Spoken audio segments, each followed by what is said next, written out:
que você tenha passado por outros vídeos também. Hoje nós vamos falar sobre o assunto imperialismo, como que o neocolonialismo aparece na prova do Enem. Eu sou o professor Pedro Ivo, professor de História, e irei conduzir você muito bem até a prova. Vem comigo.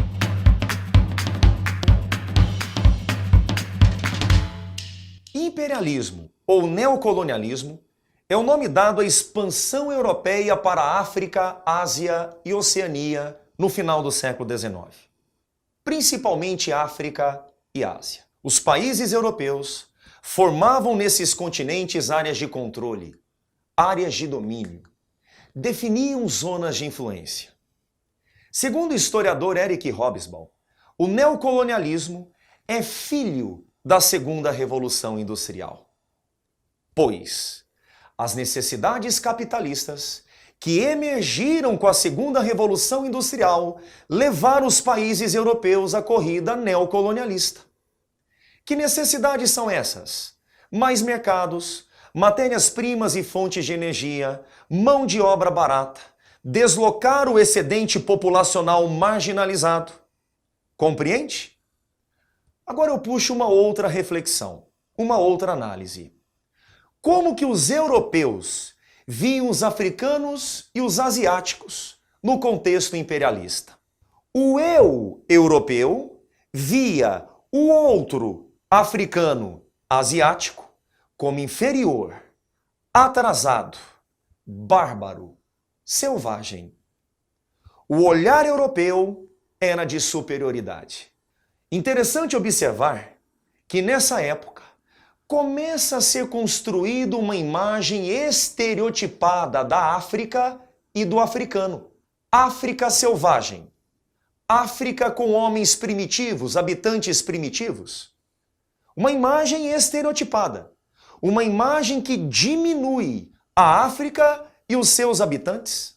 Curioso que produções cinematográficas hollywoodianas contribuem para o reforço dessa imagem. Como se a África fosse apenas selva. Como se seus habitantes fossem primitivos.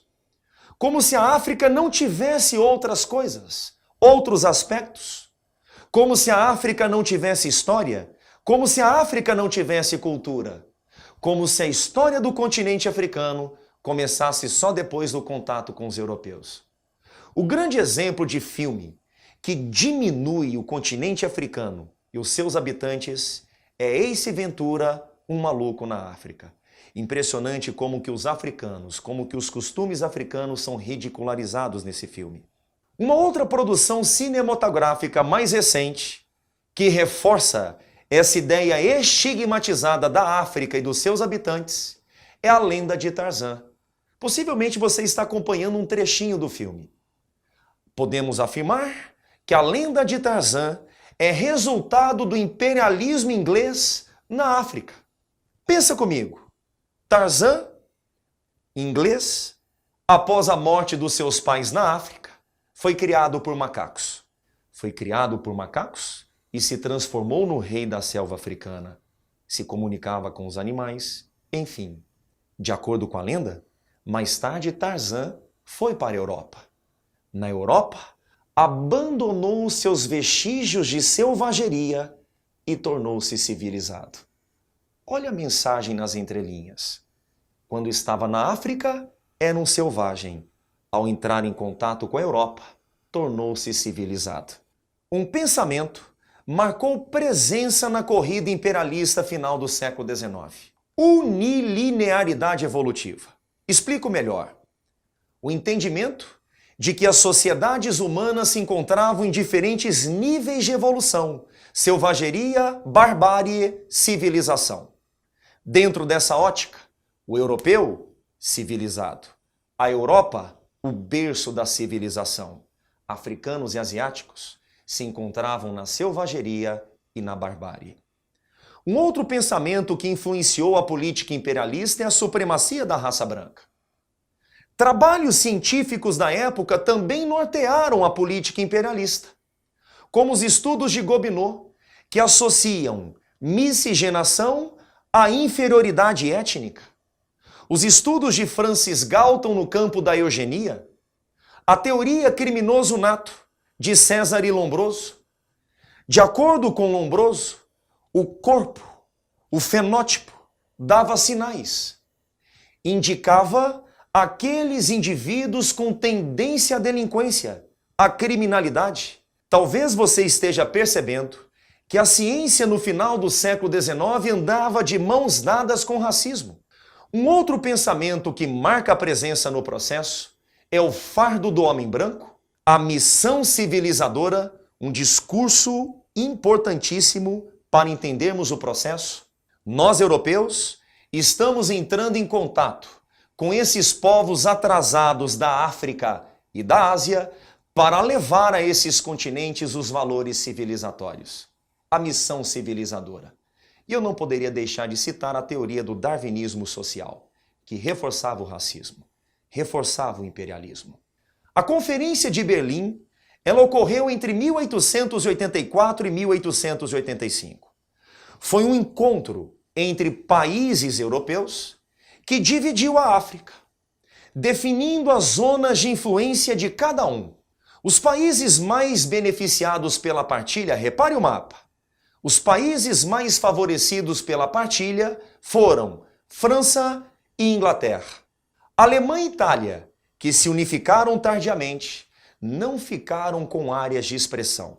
Os alemães mais tarde, inclusive, reivindicaram uma nova partilha do continente africano. O mais importante vem agora. Essa divisão, feita pela Conferência de Berlim, não levou em consideração as fronteiras já existentes, nem as fronteiras físicas, territoriais, nem as fronteiras culturais. A diversidade do continente africano não foi levada em conta. E outra coisa, uma das heranças da Conferência de Berlim é a atual divisão do continente africano. O que eu tento mostrar para vocês é que a divisão da África é uma divisão feita por europeus e não pelos próprios africanos. Na corrida imperialista, o país mais desejado pelas nações europeias era a China, por uma razão óbvia. A China tinha mais de 400 milhões de habitantes, um amplo mercado. Não seria exagero afirmarmos que a China, nesse contexto, foi dividida, foi partilhada entre diferentes países. E é o que mostra a charge. A charge representa exatamente a importância que países imperialistas, neocolonialistas davam ao mercado chinês. A charge revela a presença da Inglaterra, da Alemanha, da França, da Rússia e do Japão, em pé um chinês desesperado, acompanhando a partilha. E olha que eu citei o Japão. O Japão foi um caso à parte. O Japão, para não ser vítima do imperialismo, adotou uma campanha expansionista durante a era Meiji. Perfeito? De tudo que foi discutido, meus amigos, o mais importante, pensamentos e trabalhos científicos do final do século XIX nortearam as relações entre os continentes. Você vai acertar a questão de prova com essa informação. Curta o nosso vídeo, compartilhe a nossa aula e não se esqueça, faça a sua inscrição. Em caso de dúvida, acesse os links que estão aqui na descrição. Tá legal? Nós vamos arrebentar na prova do Enem. Confie.